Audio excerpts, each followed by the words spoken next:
wrote this book because I want to say, yes, this affects people like my family, right? 2 professors. Educated, yes, Educated. Right. Access to all kinds of care, yeah. Tons of friends, right? It's not just the people who are, sitting in the bed. This happens to people like us. Dr. Patricia Roos was a sociology professor at Rutgers University when she lost her 25-year-old son, Alex, to a heroin overdose. For years, she did everything she could to help him, navigating a difficult battle with substance use disorder, watching him as he cycled through a dozen different treatment programs. Along the way, Patricia says Alex wasn't just fighting addiction, he was also burdened by stigma and shame, including within the medical system that was meant to help him. I remember Alex called me and he said, they're calling me a psychopath and a sociopath. And he was outraged. In her new book, Surviving Alex, Patricia weaves together her personal story and her professional background to take a hard look at what we're getting wrong when it comes to addiction. She also talks about why many people ask for help and still can't find the support they need, and how those gaps in care result in deadly consequences. We tend to blame those who have substance use issues for their own choices, right? That's the single most important explanation that it's not just, the other people out there. It's that we all have those kind of explanations. They chose it, right? It's so sad, but they chose it and they could have done something else about it.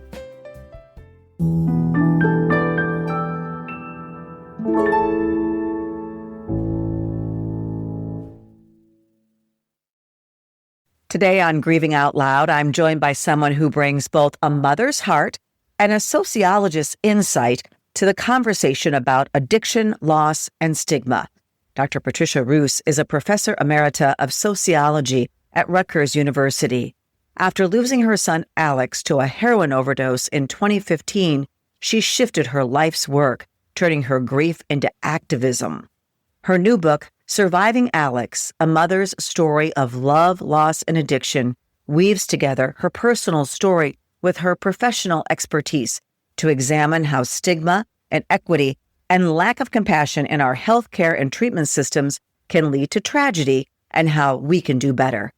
In our conversation, Patricia opens up about her journey as both a mother and a researcher, what she's learned from the painful experiences of trying to help her son, and how she's using her voice to call for a systematic change and a more compassionate response to substance use disorder. And Patricia, thank you so much for joining me on Grieving Out Loud. Thanks for asking me, and please feel free to call me Pat. That's what everyone else does. All right, Pat. I am anxious to hear about Alex. Can you tell me a little bit about your son? Sure.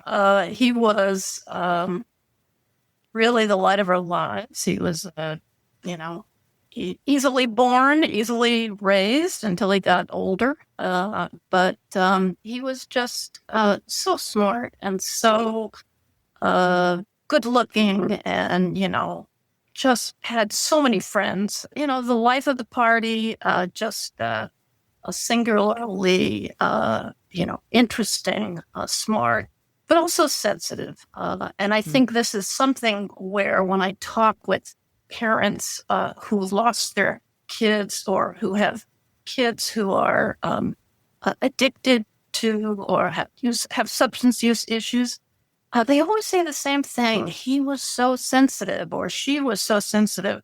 And I always think that that it's almost too sensitive for this world because it's like, how do you keep these kids, these wonderful kids, from doing drugs?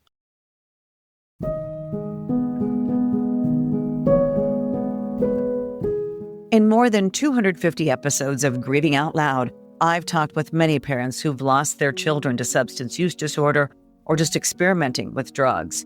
Again and again, I hear the same themes. Bright, talented kids who felt things deeply, who were sensitive, creative, and carried big emotions. Juliana Arnold is one of those parents. she lost her 17-year-old daughter to fentanyl poisoning. Coco was vivid, lively, ball of the ball, always out there, making jokes, cracking jokes, having fun. But then there was also this very sensitive side of her that was really empathetic. And, she'd see a homeless person on the street and she would go up and give them something, or she would be reading about, trafficking of girls, or those type of issues were really, really front and center. Even when she was like, 7 or 8, I found her, she got a hold of my iPad and was watching a video of orphans in Bulgaria. And she's like, Mom, I just don't understand why there has to be so much suffering. Patricia says she's researched both the outside forces that can pull someone toward drugs, things like availability and peer pressure, and internal factors, such as mental health disorder and personality traits. Because really what substance use is self-medication of something, right? There's something in our kids that lead them to need that substance. And sometimes young people find alternative strategies to address that need for self-medication, like exercise. But, if not, I think this is something that you need to be aware of, that if, in fact, your kid is having issues where they're anxious or depressed, right? That's when they start turning to self-medication, right? Something that's going to take away the pain. I think in Alex's case, there was a lot of anxiety sort of along the way from when he was a young age. And obviously, because he developed anorexia when he was 12 years old. While many associate the eating disorder with females, roughly 1 in 3 are male, according to the National Eating Disorder Association, and disordered eating behaviors are an increasing factor among males than females. You are the second parent that I've talked to whose young son developed anorexia. And I always think of this as a problem for girls, right? I think we all do. So when did you realize this? How did you figure out that this was what Alex was going through? And what did you learn about it as you sought help for him? Well, it was that big blinking red light that says this kid needs therapy of one kind or another, because this is an issue that clearly was something that we had to pay attention to. And it came all of a sudden, right? It was just like, he was 12 years old. He was on the tournament baseball team and he was excellent. He was an athlete as well as everything else. And then it just came all of a sudden. And I realized it really almost in retrospect when I started to write my book that I looked at all of our pictures and he wasn't smiling. He just stopped smiling. And you're kind of aware of it, but when that's going on, you're not as aware of when you go back and look at it and you think, he just stopped smiling. And he stopped eating almost entirely. Cut back. He thought he looked, it was kind of classic case of anorexia. He thought he looked chubby. And I remember he asked my husband, do I look chubby? Look at this picture. There was this picture that it became a kind of critical picture where he looked at it and he said he thought he looked overweight. And of course he didn't, because what do we know about our kids who are athletes is that they might get a little chubby, but then very soon they grow out of it.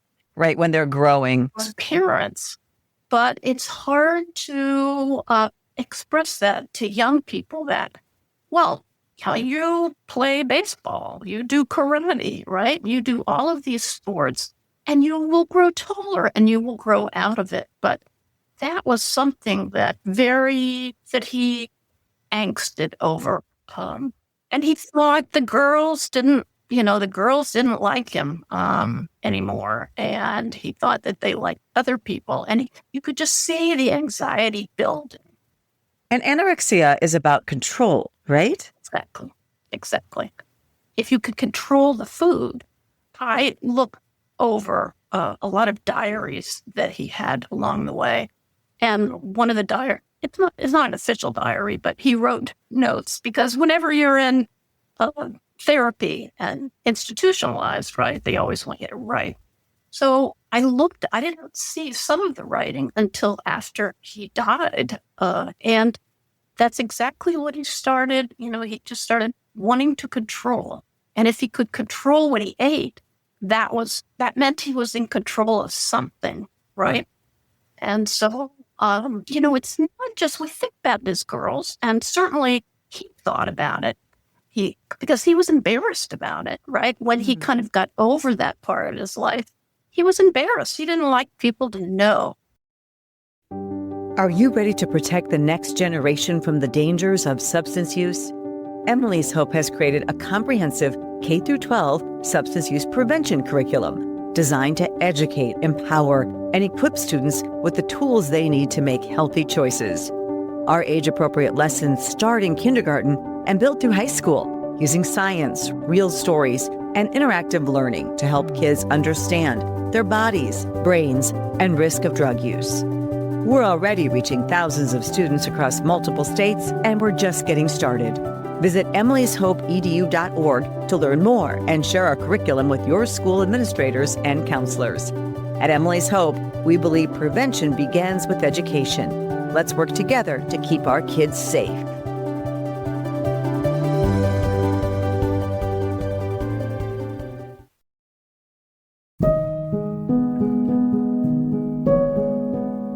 Patricia says her son's condition became a matter of life or death.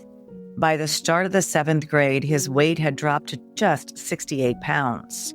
At one point, he went to the ER, and the doctors were not sure that they could bring him back again if his heart stopped.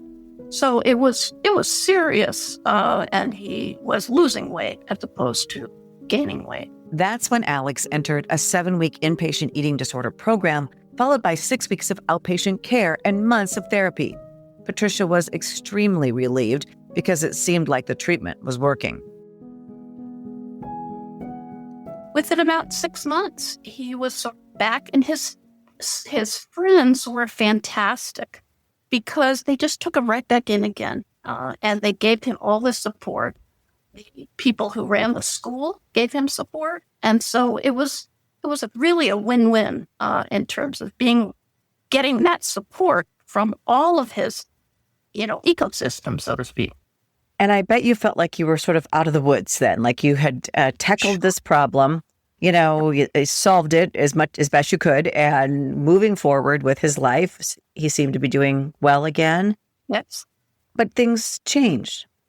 Yep, we didn't realize it early on, but he then told us that within a few months of coming out of the eating disorder unit, he started drinking, found some drinks at a friend's house, started drinking.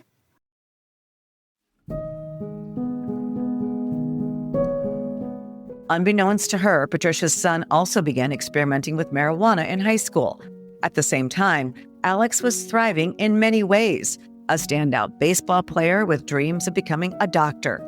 He went on to graduate from college with a major in biology and a minor in computer science. But alongside those achievements, his substance use quietly escalated, and during college, Alex began experimenting with pills. He graduated from college in 2012, and one of his friends came to us in 2013 and said, I think he's doing heroin or some sort of opioid. What was your reaction to that? Because the one thing, I didn't know that my daughter had graduated, so to speak, to heroin. I would never, my mind would never have even have gone there, because to me that was such a powerful drug that, people like my daughter or your son didn't use. You just think, aren't they smart enough that they wouldn't do that, right? Yeah. But if you think about it as self-medication, right? won't talk about your daughter, but certainly my son needed it. He thought himself needing it. And no matter what we did, it really didn't make any difference. He went to 12 separate rehabs, right? And we constantly addressed this issue of, why are you doing this? But it was pretty easy to tell. And this is what I tried to make clear in my book, is that, you begin to recognize the symptoms, right? Like nodding out, if they're at dinner and they nod out. And it just became so obvious.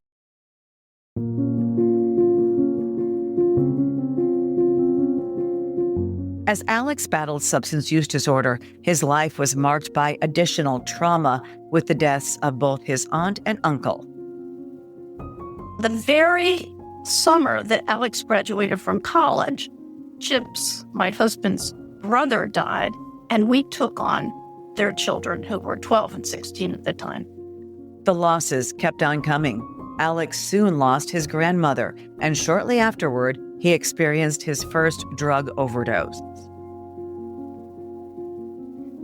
He was in the basement because the other kids were upstairs. And coming in and we had to take the door off, and he was there with the heroin bags next to him. And so that was the proof, right? He was on heroin. And how was he saved that time? He just woke up. So there was not Narcan back at that point. Right. I'm thinking there was like intravenous Narcan, naloxone intravenous, but like the nasal spray, it wasn't really, people didn't have it. The police didn't carry it around. So we had the local police, and they came in, and they didn't, they said, throw this away.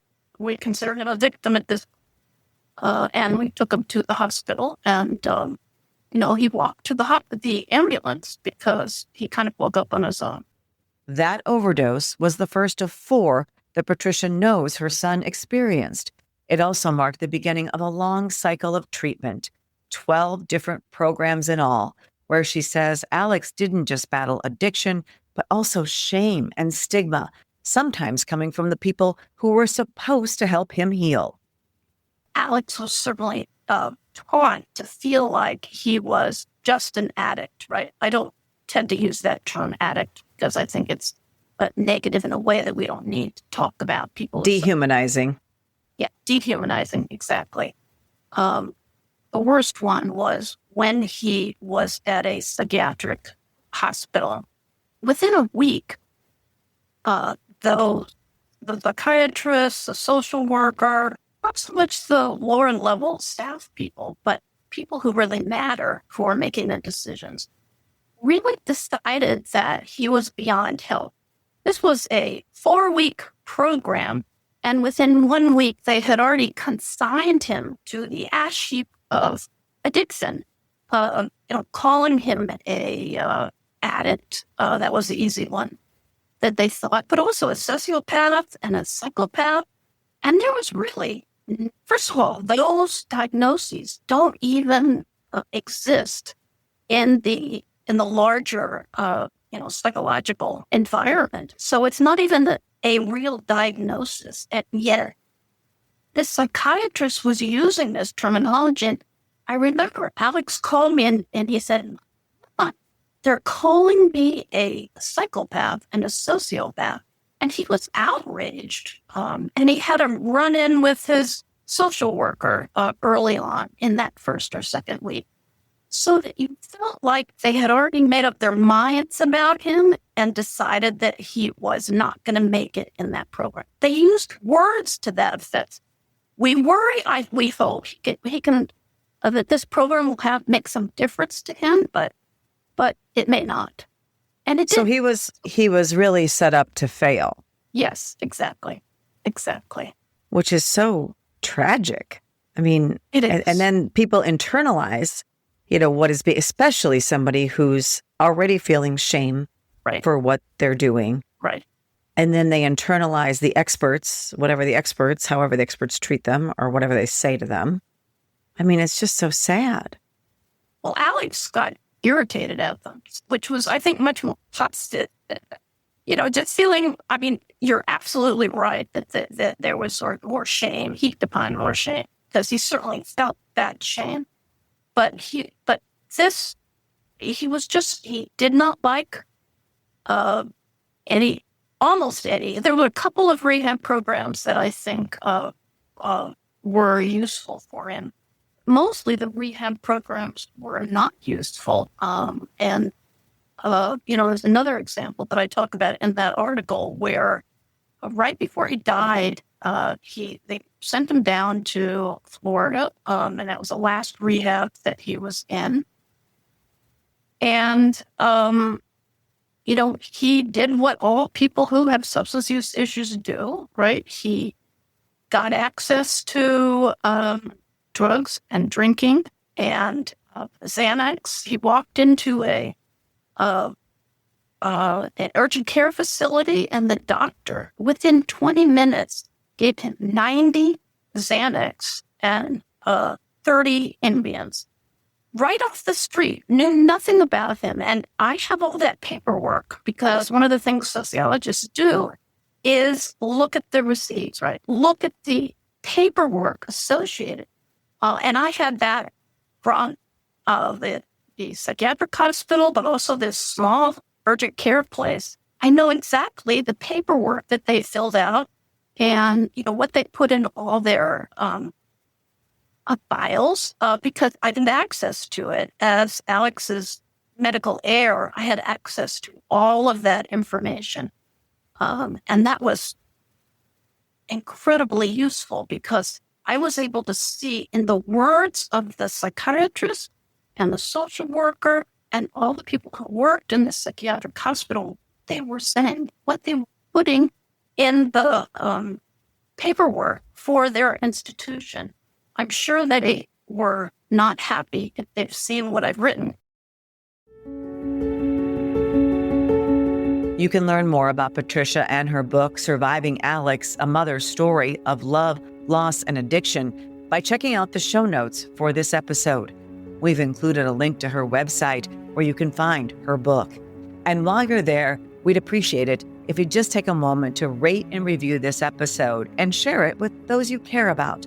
Every listen, share, and conversation helps raise awareness about the opioid epidemic and reduce the stigma surrounding substance use disorder. Stigma that too often keeps people from getting the help that they need that could save their life.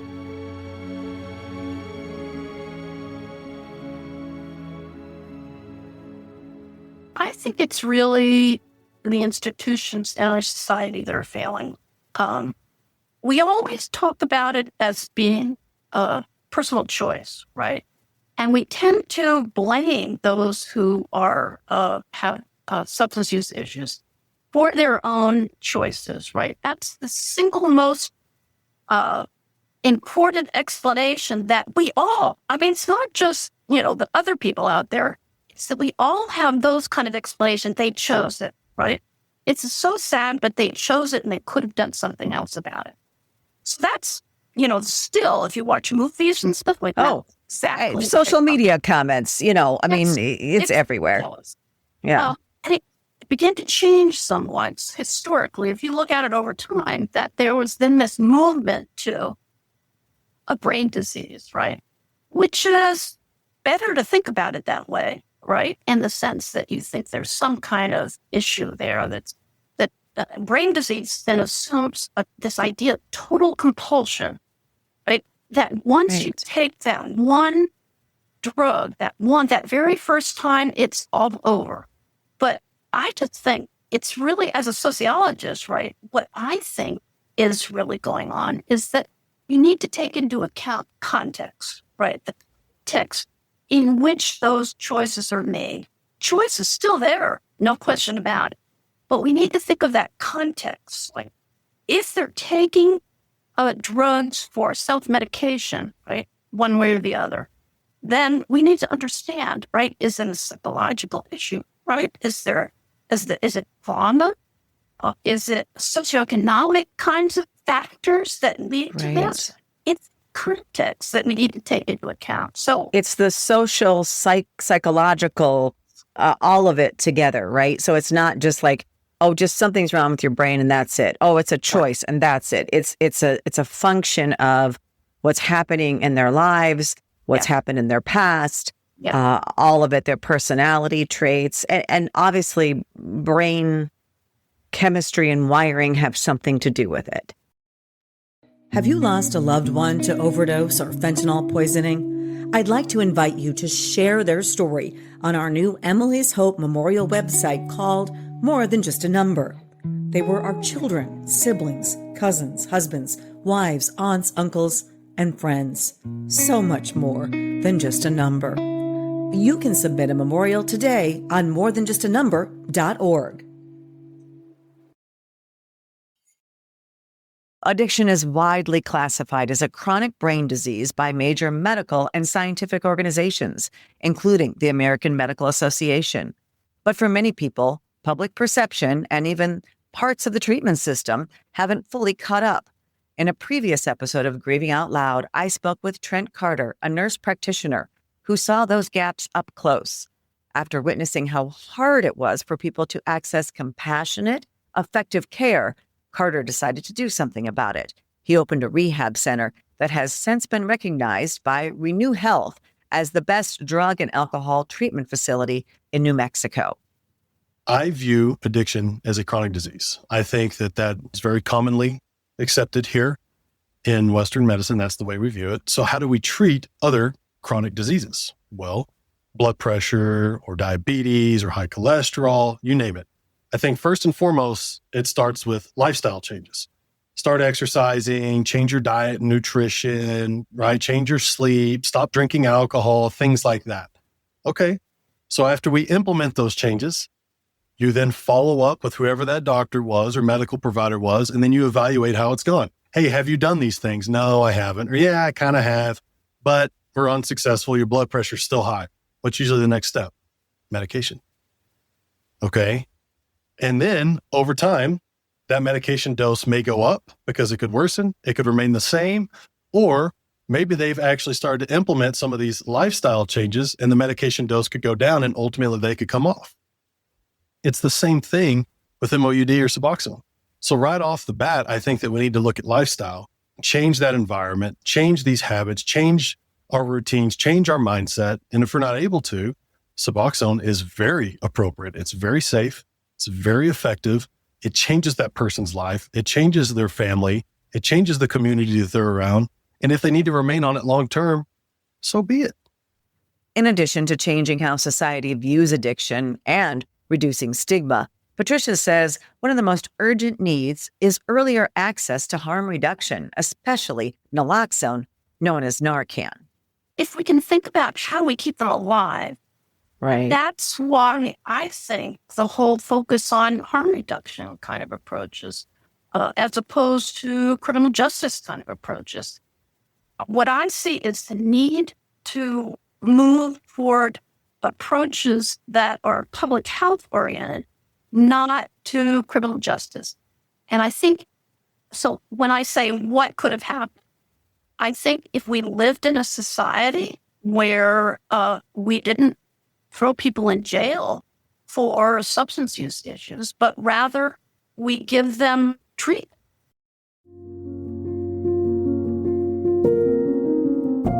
Harm reduction, including naloxone, has been in the spotlight recently after Health and Human Services Secretary Robert F. Kennedy Jr.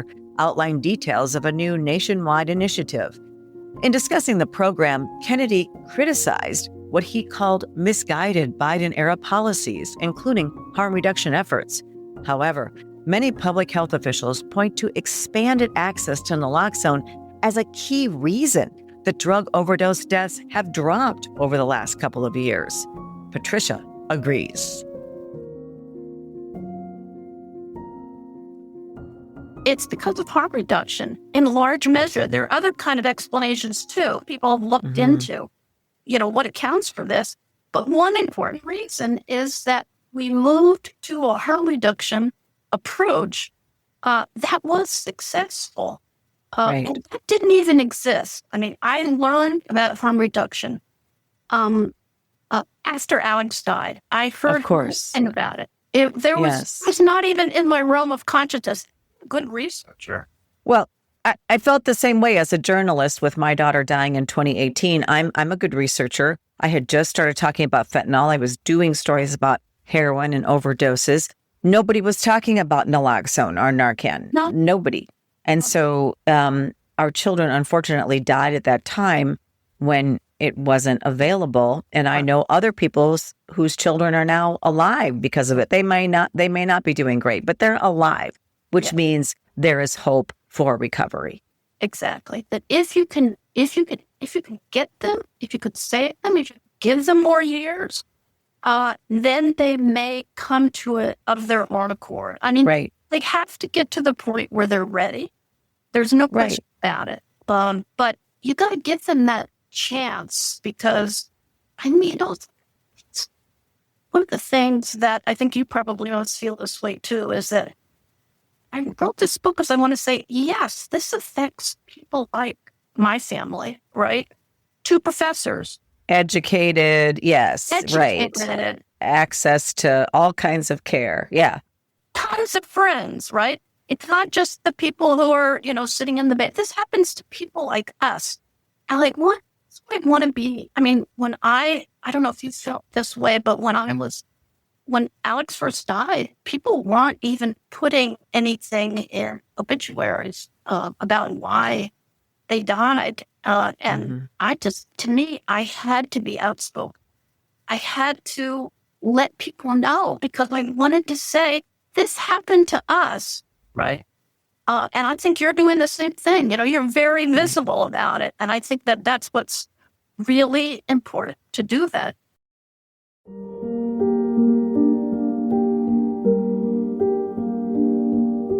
That stigma is something Patricia says she and her son ran into again and again as they searched for a recovery program that would truly help Alex. Finding the right support was a constant struggle. Toward the end of his life, Alex tried another program, this one farther from home in Florida, hoping it would finally be the one that worked. But once again, Alex faced the same battle and ended up overdosing. When he was sitting in a hospital on Delray, having the nurses,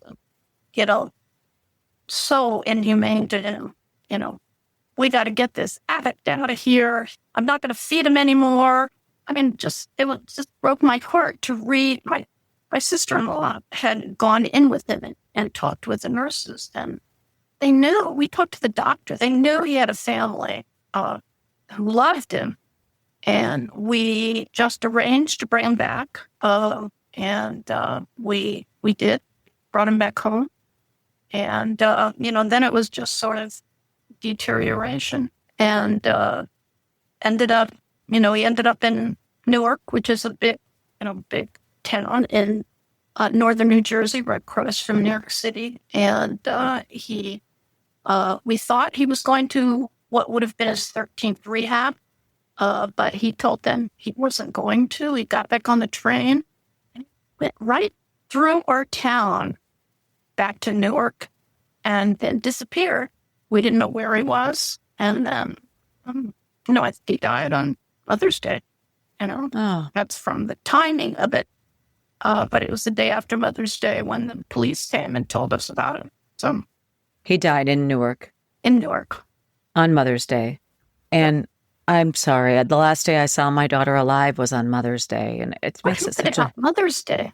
I don't know. It makes it such a difficult day, even though I have other children. And it's the worst.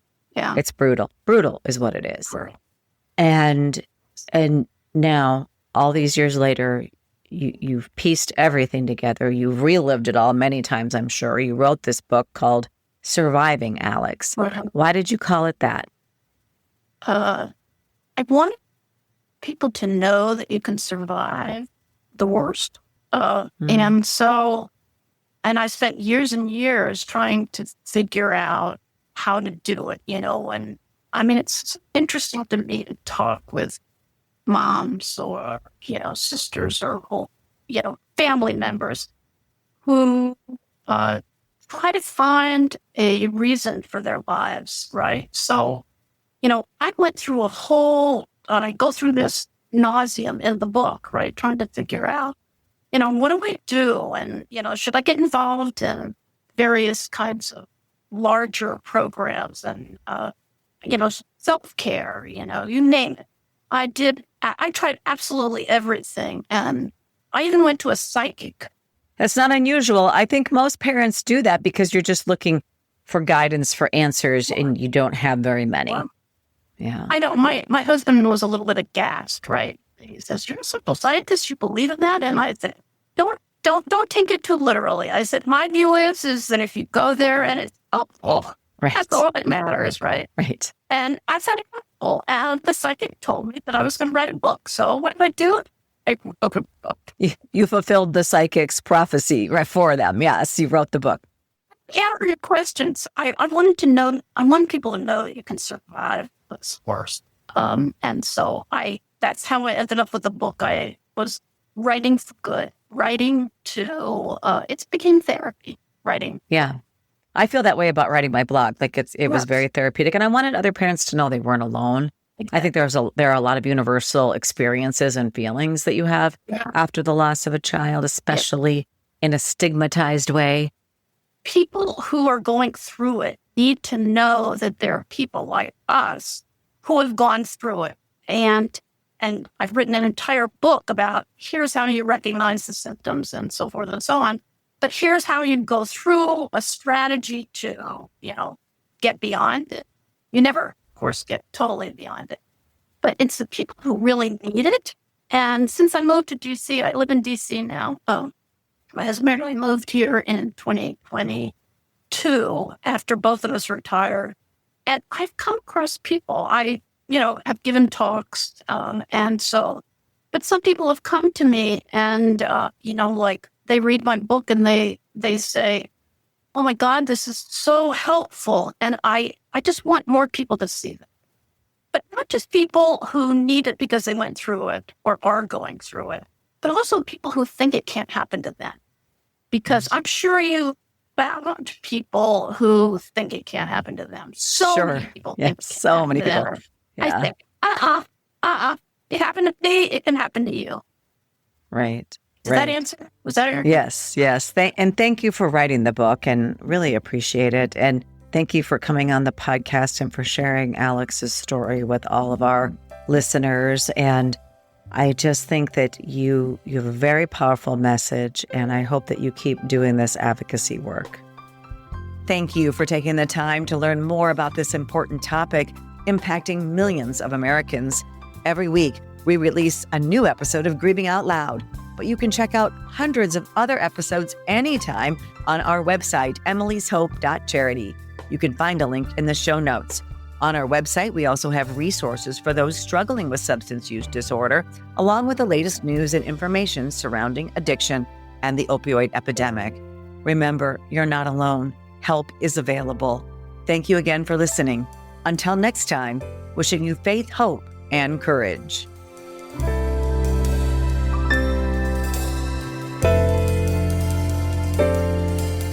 This podcast is produced by Casey Wannenberg King and Kaylee Fitz.